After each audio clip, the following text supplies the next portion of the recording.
Assalamualaikum warahmatullahi wabarakatuh. Selamat pagi, saudara-saudariku, narasumber, dan juga pewawancara semuanya. Terima kasih atas waktunya sudah bergabung bersama kami. Langsung saja saya berikan waktu dan tempat kepada saudara-saudara saya pewawancara. Ada beberapa poin yang mungkin nanti akan diperbincangkan ya di sini. Saya persilahkan kepada Mbak Erlita terlebih dahulu, silakan. Oke, terima kasih pada Mbak Dinda. Baik, untuk Bapak Ibu narasumber, di sini kami akan menanyakan beberapa pertanyaan kepada Bapak Ibu semua. Mohon untuk dijawab. Pertanyaan yang pertama saya berikan kepada Ibu Momo. Sudah siap Ibu Momo? Ya, sudah. Oke, pertanyaannya adalah, apakah saudara pernah mendengar tentang wawasan kebangsaan? Jika sudah pernah mendengar, boleh dijelaskan apa itu wawasan kebangsaan? Terima kasih untuk pertanyaannya. Saya sendiri sudah pernah mendengar tentang wawasan kebangsaan, terlebih lagi mungkin ketika bersekolah, ketika kuliah sudah juga mendapatkan pembelajaran tentang wawasan kebangsaan. Jadi wawasan kebangsaan itu sendiri merupakan konsep atau cara pandang yang dilandasi oleh kesadaran diri sebagai warga negara dari suatu negara akan dirinya sendiri dan lingkungannya di dalam kehidupan berbangsa dan bernegara. Wah, terima kasih untuk jawabannya, Ibu Momo. Selanjutnya, pertanyaan kedua akan saya berikan kepada Bapak Fikri. Sudah siap, Bapak Fikri? Siap. Oke, pertanyaannya adalah, menurut saudara, haruskah warga negara Indonesia memiliki wawasan kebangsaan itu? Dan apa alasan Anda? Menurut saya itu malah harus banget, karena kita tuh adalah satu, kita Indonesia. Sekian. Udah. Oke, terima kasih untuk jawabannya. Pertanyaan ketiga, saya akan berikan kepada Ibu Rafikatul. Sudah siap, Ibu? Ya, sudah. Baik, pertanyaannya adalah, apakah saudara pernah mendengar tentang 4 pilar negara? Iya, sudah. Nah, Oke, boleh dijelaskan atau disebutkan apa saja 4 pilar negara tersebut?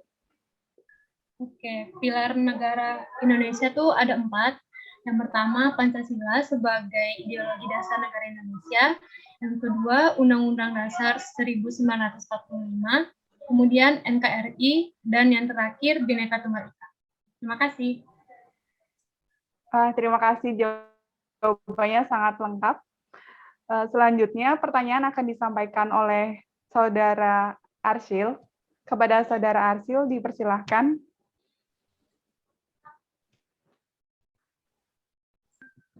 Baik, terima kasih Saudara Erlita atas waktunya.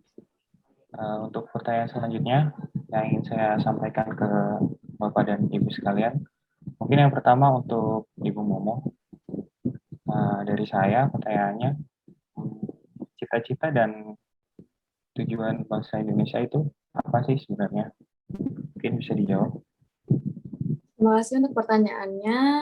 Jadi untuk cita-cita dan tujuan bangsa Indonesia itu sebenarnya sudah ada di dalam Undang-Undang Dasar 1945 ya, tepatnya di alinea keempat, yang mana menyebutkan bahwa cita-cita bangsa Indonesia sendiri yaitu mencapai masyarakat Indonesia yang merdeka, bersatu, berdaulat, adil, dan makmur. Sedangkan untuk tujuannya sendiri juga yaitu melindungi segenap bangsa Indonesia dan seluruh tumpah darah Indonesia, dan untuk memajukan kesejahteraan umum, mencerdaskan kehidupan bangsa, dan ikut melaksanakan ketertiban dunia. Terima kasih.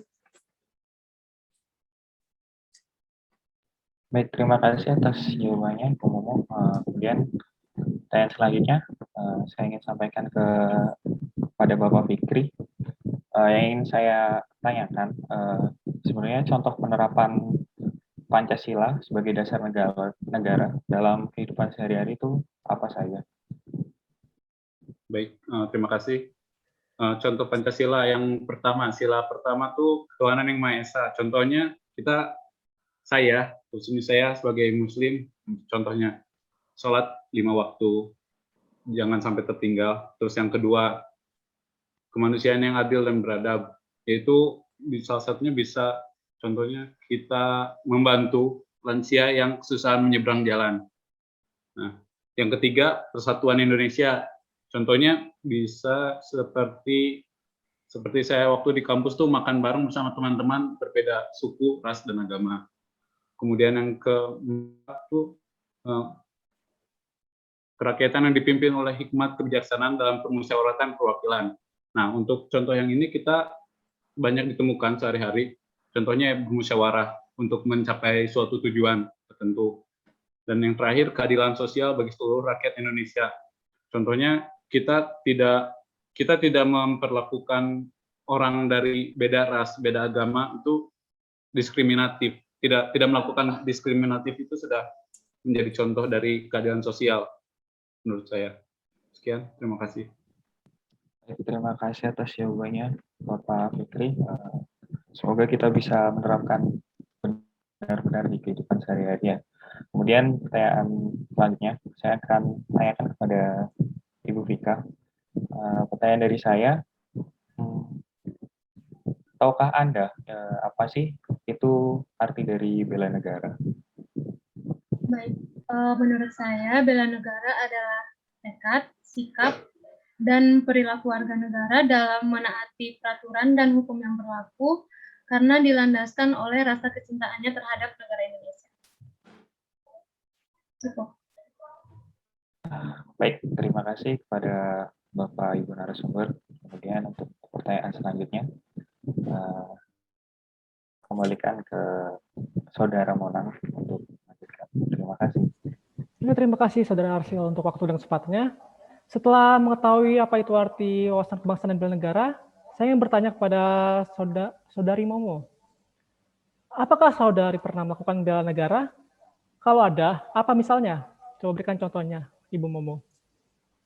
Terima kasih untuk pertanyaannya, Saudara Monang. Jadi, saya sendiri sudah menerapkan bela negara dari hal-hal kecil ya. Contohnya yaitu mengikuti aturan pemerintah. Kalau sekarang sedang COVID-19, tentunya kita harus prokes, menjaga prokes ya, memakai masker, apalagi sekarang sudah dianjurkan untuk memakai 2 lapis. Jadi ketika kita keluar rumah atau ke kantor dan sebagainya, menggunakan masker 2 lapis, kemudian mencuci tangan dengan sabun dan air mengalir, juga menjaga jarak, terus kemudian melakukan budaya malu ya. Yang pertama, malu kalau terlambat datang ke kantor, terus kemudian malu ketika kita mangkir dari tanggung jawab, kemudian malu kalau misalnya pulang sebelum jamnya, seperti itu.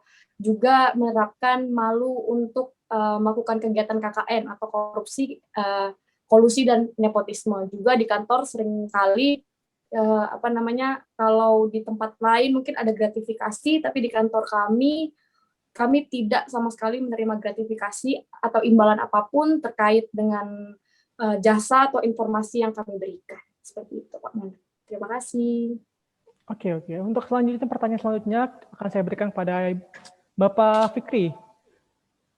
Menurut Bapak, apakah generasi saat ini sudah banyak mencerminkan sikap bela negara? Ya, terima kasih. Menurut saya, generasi saat ini masih belum bisa menerapkan bela negara secara maksimal.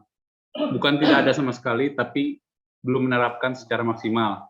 Karena bisa diambil contohnya anak kecil nih. Anak kecil zaman sekarang nih banyak main game. Tidak sedikit dari main game itu menghasilkan anak kecil yang nggak hafal sama Pancasila. Kemudian ada juga generasi yang sekarang tuh lebih condong ke diskriminatif akibat dari kebanyakan bermain sosial media. Terima kasih.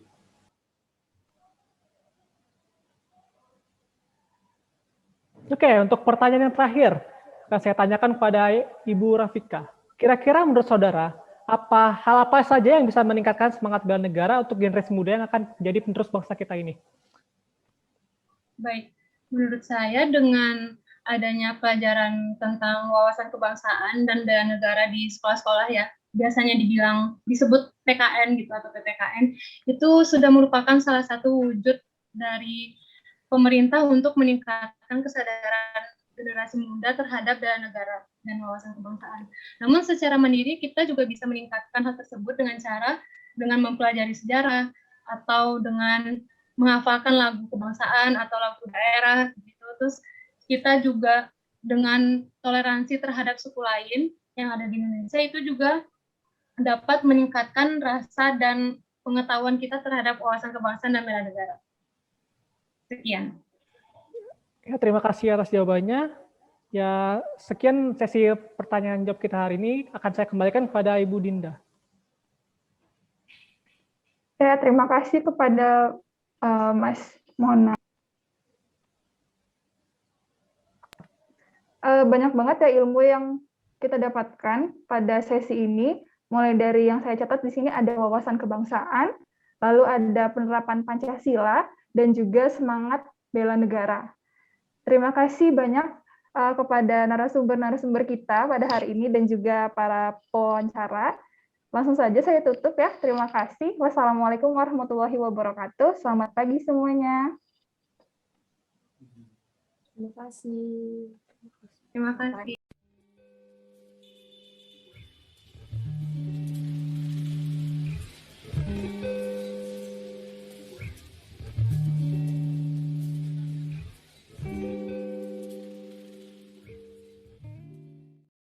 Melindungi segenap bangsa Indonesia dan seluruh tumpah darah Indonesia, memajukan kesejahteraan umum, mencerdaskan kehidupan bangsa, dan ikut melaksanakan ketertiban dunia yang berdasarkan kemerdekaan, perdamaian abadi, dan keadilan sosial adalah cita-cita dan tujuan bangsa Indonesia.